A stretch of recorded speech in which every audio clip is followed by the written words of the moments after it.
Sustainable Development Goals in context of AI.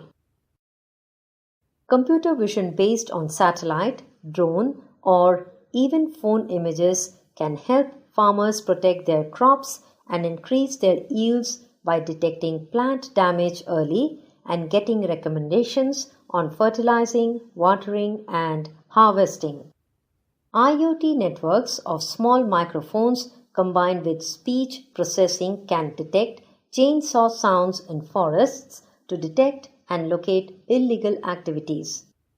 Computer vision based on satellite images can track illegal fishing activities so they can be stopped and aquatic life be recovered.